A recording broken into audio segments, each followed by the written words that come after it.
Welcome back to the Survival Circle.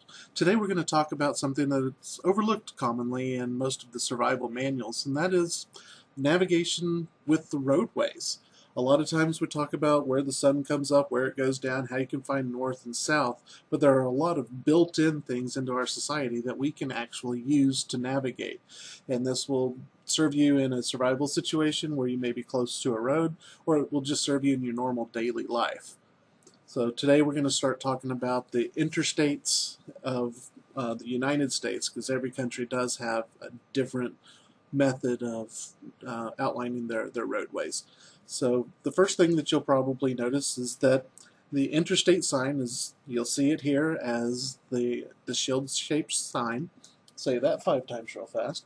But it's something that's common to everybody who's traveled the roadways in the United States. The next thing you'll notice is that the United States looks like kind of a jumbled mess when you look at this map of the interstate system.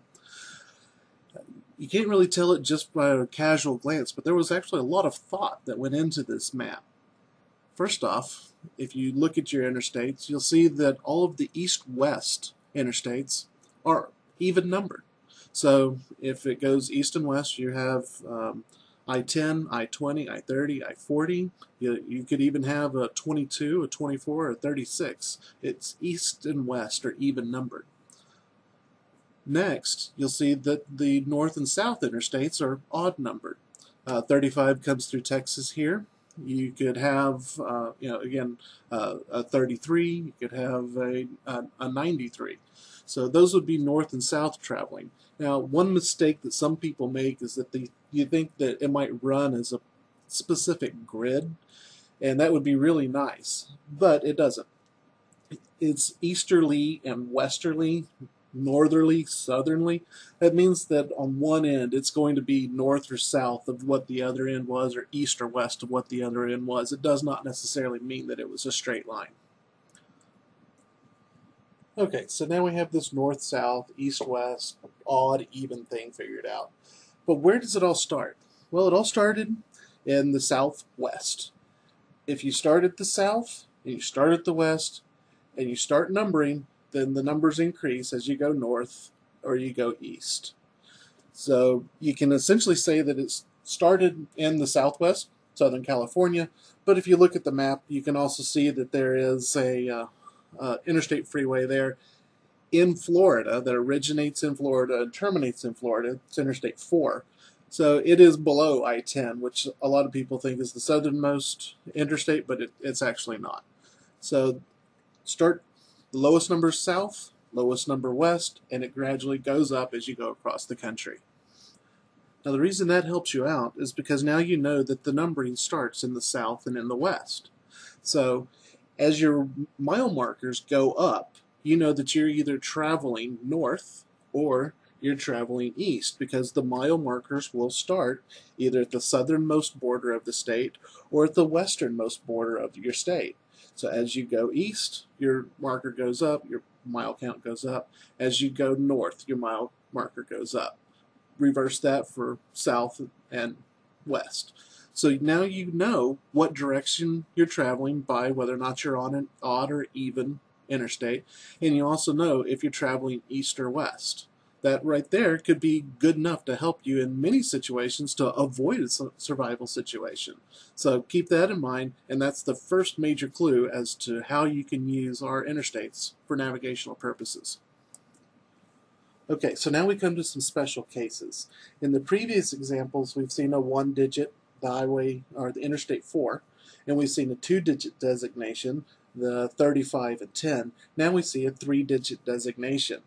Well, the odd ones are reserved for a certain type of spur, and spurs are what these are called when the highway or the interstate flows off the main flow of traffic.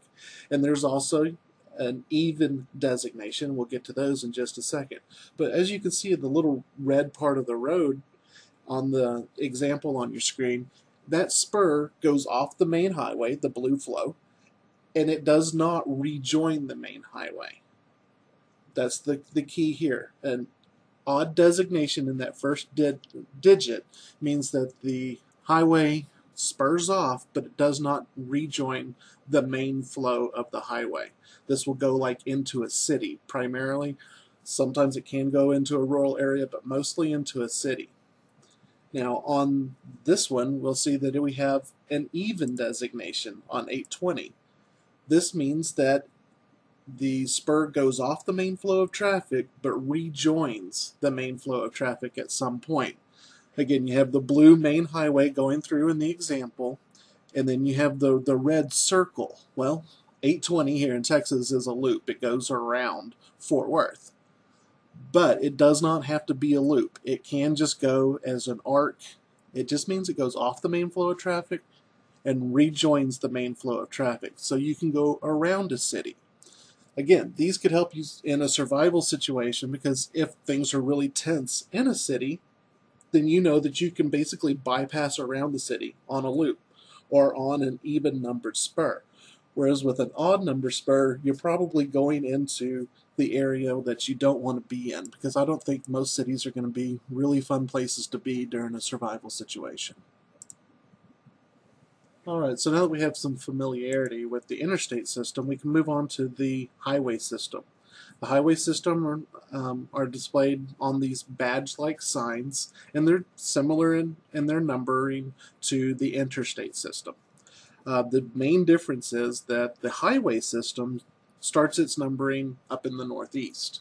So as you move south with a highway and as you move west with a highway, the numbers actually go up. They get greater. Another big difference is that the highway systems are not necessarily as orderly as the interstate systems. They're closer together, they cross paths. Some of them, for different reasons, are not necessarily in numeric order as they march across the country. So you can only get a very general idea. I would say you can get a regional idea, but not a specific idea of where you are with the highway system numbering system. I think you get a much more precise idea of where you are with the interstate system, or at least your direction of travel and that kind of thing. So I won't say that the highway systems are useless for navigation. Far from it. They are a second tier to the interstate system, though. And then that brings us to the U.S. city streets. The U.S. city streets, they have a lot of great information in them. They are numbered in 100 blocks, so they seem at least orderly. Usually you have odd numbers on one side of the street and even numbers on the other side of the street. They even may have northwest and southwest and east or whatever, so it makes it sound like there's a whole lot of good information in a city street. But really there's not a whole lot of great information, because every city can do it differently. And if there's not a standardization and it's not like where you grew up, then you can't trust the information that you're reading. Definitely don't stake your life on it in a survival situation.